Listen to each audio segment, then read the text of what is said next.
Saudações rubro-negras, flageniais! Convido você a flamengar sobre o jogo Flamengo e Atlético Goianiense. Mas antes de tudo, deixe seu like, se inscreva no canal, seja um flagenial, acione o sininho da notificação e fique sabendo de tudo do mais querido, o mais amado e idolatrado Flamengo. Sem mais delongas, vamos à informação. Neste domingo, dia 28 de julho, o Flamengo recebe o Atlético Goianiense no Maracanã pela 20ª rodada do Brasileirão. Então, galera, a gente acabou de fechar o primeiro turno e estamos abrindo o segundo turno contra o Atlético Goianiense em casa, tá? Temos um jogo a ver, que é o jogo do Internacional, que ainda não foi marcado da primeira rodada ainda, tá? Crédito Mundo Rubro-Negro por James Brito. Flamengo e Atlético Goianiense. Pelo primeiro turno do Mengão, o Mengão venceu por 2-1 com gols de De La Cruz e Pedro. O rubro-negro ocupa a vice-liderança com 37 pontos e um jogo a menos. E é aquele jogo que eu acabei de falar agora contra o Internacional. O time de Goiânia é o 20º colocado com 12 pontos. Está sem vencer há 10 jogos.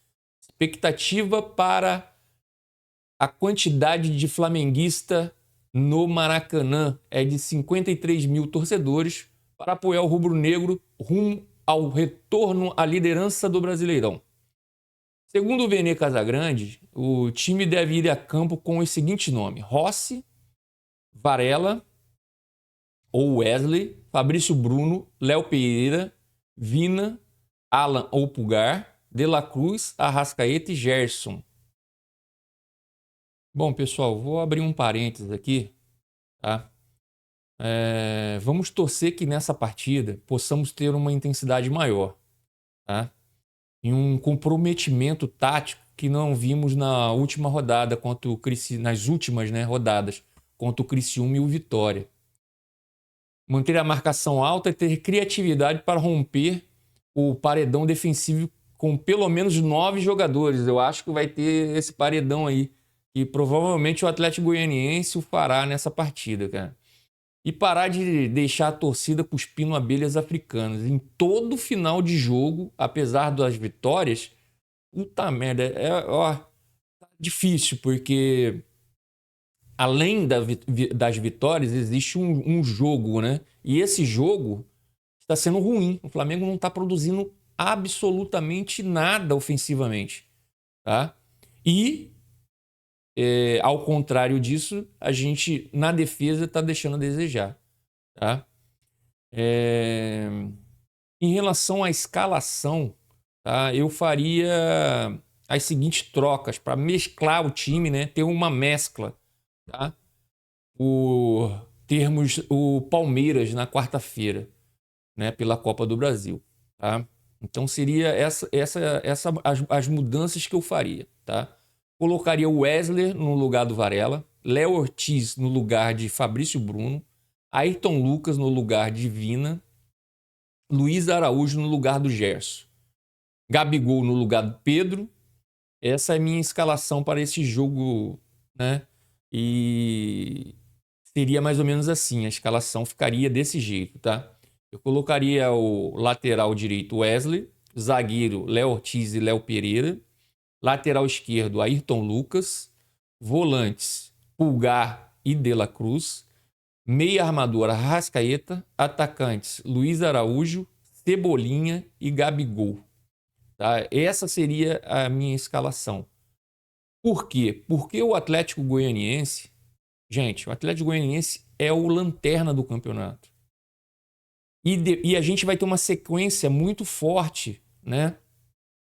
A tabela nossa vai ser muito complicada no Brasileiro, tá? Juntando com a Copa do Brasil e juntando com a Libertadores, a partir dessa semana agora. Então, assim, a gente tem que começar a poupar alguns jogadores, tá? no caso, para a gente poder ter um desempenho melhor nas partidas mais importantes, vamos dizer assim. Todas são importantes, né? Brasileiro, Copa do Brasil, Libertadores principalmente, né? Mas se a gente não começar a poupar contra esses times pequenos, a gente vai sobrecarregar os nossos melhores jogadores, vai continuar sobrecarregando esses jogadores. Então isso daí é por isso, né, que se eu fosse o técnico, coisa lógico que eu não sou, é o Tite, né? Mas eu entraria com esse time, tá?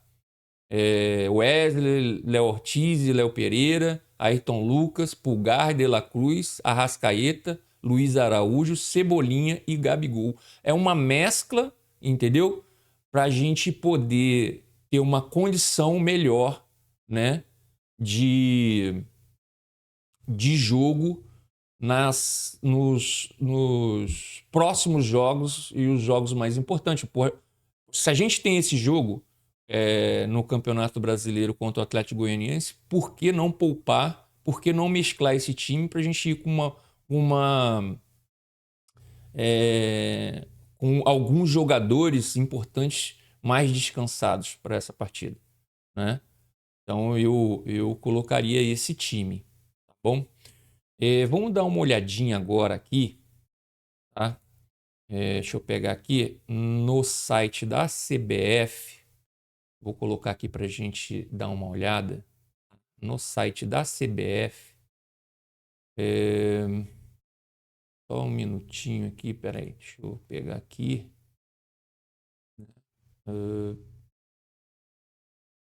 Tá, vamos dar uma olhadinha no site da CBF aqui, para a gente ter uma noção legal aqui, quer ver? Olha, gente, aqui o Flamengo, né, ele tá com 37 pontos, Palmeiras 36 e Botafogo com 40. O Botafogo, ele vai pegar na próxima rodada, tá? Nessa 20ª rodada, ele vai pegar o Cruzeiro, tá? Ele vai pegar o Cruzeiro em casa. Quer dizer, ele vai jogar deixa eu só ver aqui, no Newton Santos, é Botafogo e Cruzeiro esse jogo, tá? É um jogo aonde o Botafogo o Cruzeiro tá vindo numa evolução, tanto que o Cruzeiro, ele tá aqui, ó, em 5º lugar, tá? O Cruzeiro já tá em 5º lugar com 32 pontos, né? A 8 do Botafogo, né? Isso significa o quê? Que o Cruzeiro vem numa ascendente muito, muito grande no campeonato, tá? Eles acertaram o time, tem jogadores, alguns jogadores importantes para a equipe deles. Então é o seguinte, se o Botafogo, por exemplo, vir a perder, e é o que a gente quer, né? Secar eles lá para eles perderem essa partida, e o Flamengo fizer a parte dele, o Flamengo vai a 40 pontos também. A primeira condição de desempate, né? A primeira condição de desempate, quando você tem os mesmos pontos, né? São as vitórias, né? O Flamengo iria a 12 vitórias também, igual ao Botafogo. Depois, né, desse critério de desempate, tendo o primeiro vitória, depois é saldo de gols. Entra como saldo de gols. O Flamengo tem um saldo de 13 e o Botafogo tem um saldo de 15. Por isso que eu venho falando com vocês aqui sobre o Flamengo ter perdido a oportunidade nesses 2 últimos jogos de fazer um placar mais elástico, para que a gente tirasse essa diferença, tá? Contra o Criciúma e contra o Vitória, de saldo de gols. Porque eu já imaginava que isso daqui poderia acontecer, né? Pelos 2 pelo jogo passado, que o Botafogo jogou contra o São Paulo e realmente eles perderam o ponto lá, perderam 2 pontos lá, empatou o jogo, tá? E por esse próximo jogo agora, contra o Cruzeiro. Então, assim, eu fiz a projeção aqui e falei assim, caramba, se perder ponto aqui e perder ponto aqui, né? Nessas 2 partidas, o Flamengo pode empatar com o Botafogo em pontos, entendeu? Já no começo do segundo turno, tá? Isso significa o quê? Que o que vai fazer a empatar no pontos e empatar em vitórias, que é o primeiro critério de desempate. Depois é saldo de gols. E esse saldo de gols, de 2 gols a mais que eles têm, a gente deveria ter tirado contra o Criciúma e contra o Vitória e não aconteceu, tá? Então a gente, contra o Atlético Goianiense agora, a gente tem que fazer esse saldo de gols. Porque se o Botafogo perder a partida, tá? A gente pode, já no começo desse segundo turno, voltar a ser primeiro colocado no campeonato. Então, galera, é isso aí. Se a gente fizer a nossa parte agora, e a gente tem uma condição muito boa, tá? Muito boa mesmo, de pegar essa liderança de volta e não largar mais, né? A gente pensa, lógico, nisso e não largar mais. Agora, vai depender, tá?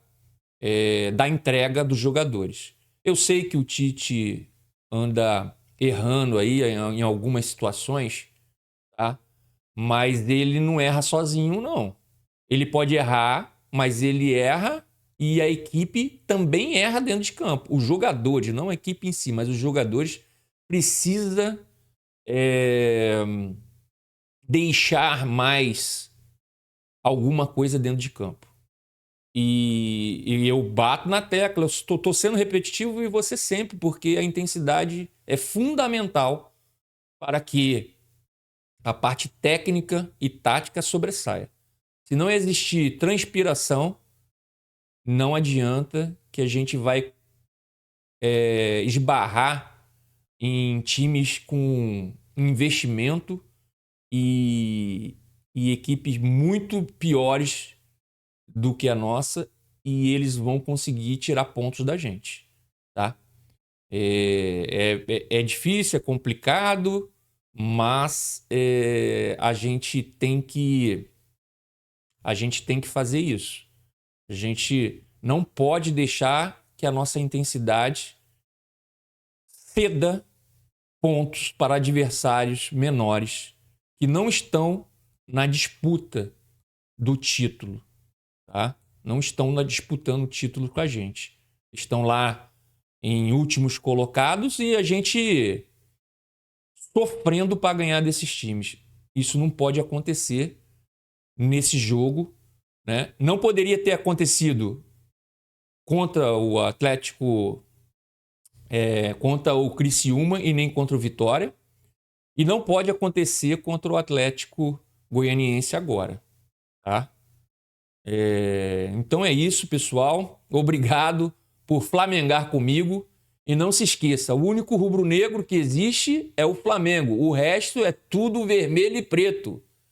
E não se esqueça, antes de tudo, deixe seu like, se inscreva no canal, seja um Fla Genial, acione o sininho da notificação e fique sabendo de tudo do mais querido, o mais amado e idolatrado Flamengo. Saudações rubro-negras e até mais!